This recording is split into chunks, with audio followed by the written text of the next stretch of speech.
આનંદપુર ગામ તેના હાસ્ય માટે જાણીતું હતું. દરેક દિવસ જોક્સ અને ખુશીના અવાજોથી ભરેલો હતો. પરંતુ એક દિવસ સન્નાટો છવાઈ ગયો. ગામ પર એક વિચિત્ર વાદળ છવાઈ ગયું. એક વાદળ જેમાંથી બરેલા સમોસાની શંકાસ્પદ ગંધ આવતી હતી. ગામ લોકો ચોકમાં ભેગા થયા. તેમના ચહેરા ઉદાસ હતા. શું થયો? વૈતદ મીરાબેને ત્રુંજતા અવાજે કહ્યું. હાસ્ય ક્યાં ગયું? કોઈની પાસે જવાબ નહોતો. એવું લાગતું હતું કે આનંદપુરનો આનંદ હવામાન ફુગગરી ગયો હતો. તેઓ જાણતા હતા કે તેમનું ભાગ્ય રમેશ નામના એક સાદા સમોસાવાળાના ખભા પર ટકેલું હતું. રમેશ તેના ચેપી હાસ્ય અને તેનાથી પણ વધુ ચેપી સમોસા માટે જાણીતો હતો. પરંતુ તાજેતરમાં રમેશ સૌંદર્ય કરી રહ્યો હતો. બટાકાના ભાવ આસમાને પહોંચી ગયા હતા. તેના સમોસા જે એક સમયે ફરાવદાર અને રસદાર હતા તે હવે ઉદાસ સુકાઈ ગયેલા ત્રિકોણ હતા. રમેશ દુઃખી હૃદય સાથે તેના નિરાશ ગ્રાહકોને સમોસા પીરસતી વખતે ફક્ત એક નમ્ર સ્મિત આપી શકતો હતો. એક દિવસ ઘનશેક નામનો એક પ્રવાસી વાર્તાકાર આનંદપુર આવ્યો. તેને ગામનું ઉદાસ વાતાવરણ અને ગામ લોકોના ઉદાસ ચહેરા જોયા. શું તકલીફ છે મારા મિત્રો? તેને ચિંતાથી ભરેલા અવાજે પૂછ્યું. વૈદબ મીરાબેને ધ્રુજતા હાથે રમેશ તરફ ઈશારો કર્યો.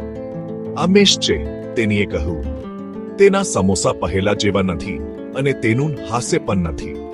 ઘનશેકને આસ પડ્યો અને તેને તપાસ કરવાનું નક્કી કર્યું.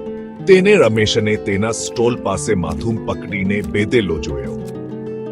રમેશભાઈ, ઘનશેકે ધીમેથી કહ્યું. શું વાત છે? રમેશે નેસાસો નાખ્યો. મારા સમોસા પાપડ જેવા જ પપટા છે અને મારું હૃદય પણ એવું જ લાગે છે. તેને કબૂલ્યું.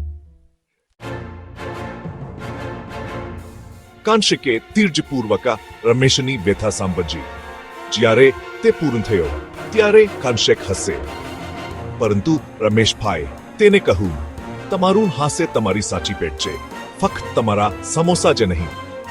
તે નજીક ગયો અને સમોસા માટે નહીં પણ હાસ્ય માટે એક ગુપ્ત રેસીપી કહી. તે દિવસે કંઈક જાદુઈ બન્યું. જેમ જેમ રમેશ તેના સમોસા તળતો ગયો તેમ તેમ તે તેના ગ્રાહકોને જોક્સ કહેવા લાગ્યો. તેને તેના ભૂલકરના સાહસોની વાર્તાઓ કહી અને મૂર્ખ ગીતો ગાયા. હવા તેના જોરદાર હાસ્યના અવાજથી ભરાઈ ગઈ અને ટૂંક સમયમાં ગામ લોકો તેની સાથે હસવા લાગ્યા. આનંદપુર પરનું વાદળ વિખેરાવા લાગ્યું. બરેલા સમોસાની ગંધ પોચી થવા લાગી. ગામ લોકોને સમજાયું કે હાસ્ય ફક્ત રમૂજી પરિસ્થિતિઓ વિશે જ નથી.